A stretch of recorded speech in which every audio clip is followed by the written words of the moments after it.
So, let me ask you something. What if travel wasn't really about the destinations you check off a list, but about the person you become along the way?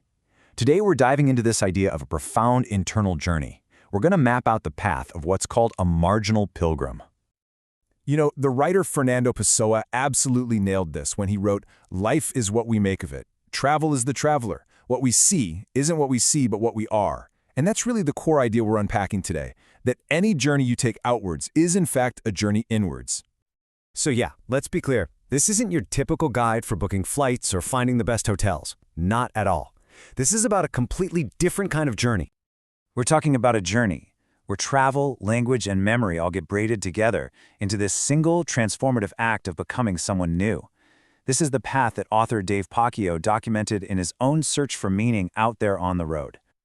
So where does a journey like this even begin? Well, for the author, it doesn't start with a map or a plan. It starts with a wound.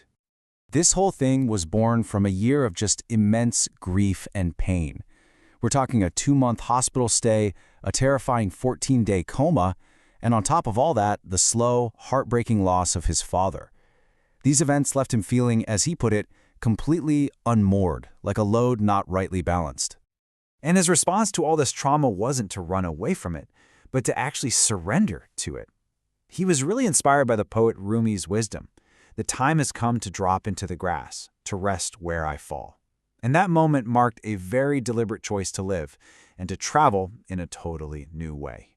And this decision, this idea to rest where I fall, it's the foundation for a whole new philosophy of travel, one that goes way, way beyond what we think of as tourism.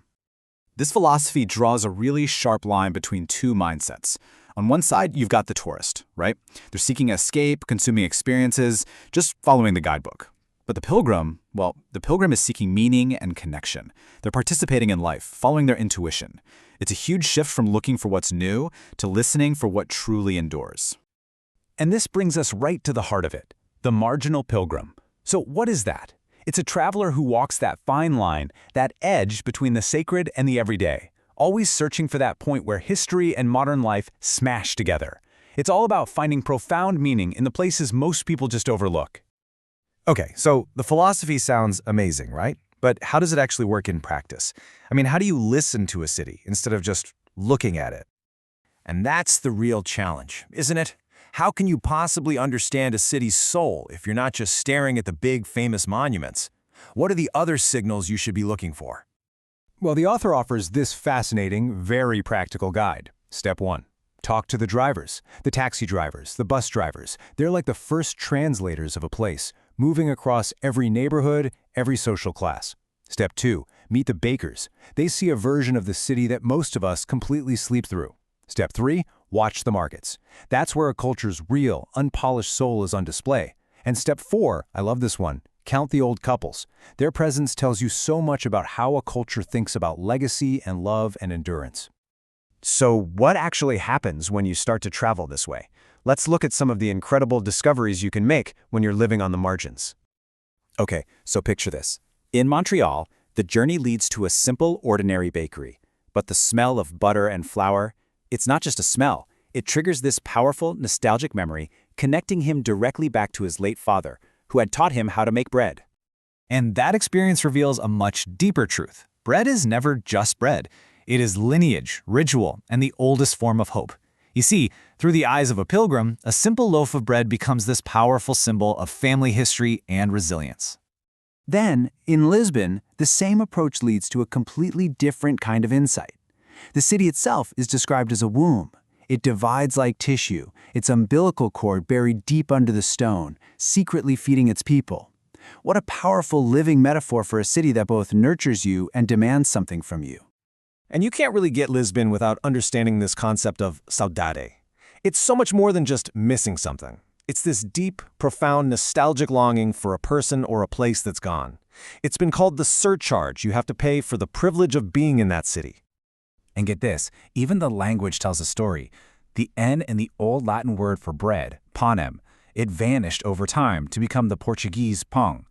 But here's the cool part. The bakery, the padaria, is named after the baker, the padeiro. That little linguistic shift tells you everything about a culture that values the person making the thing just as much as the thing itself. You know, we spend so much time planning and thinking about the leaving part of a trip, but what about coming back? This next part is all about the art of returning, the often forgotten final act of any real journey.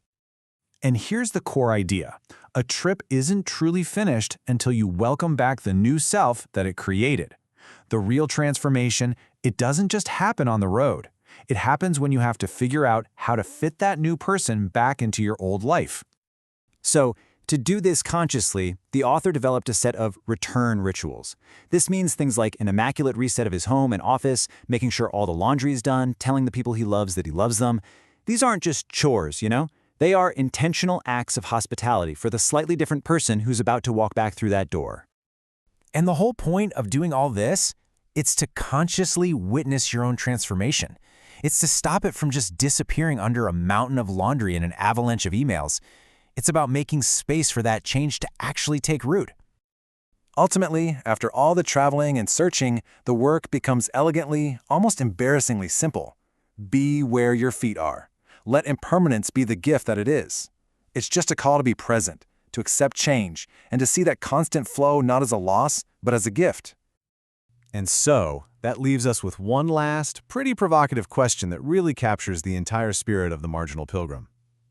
What might happen when you finally say the true name of the place you're standing in? And that's not just a question about geography, is it?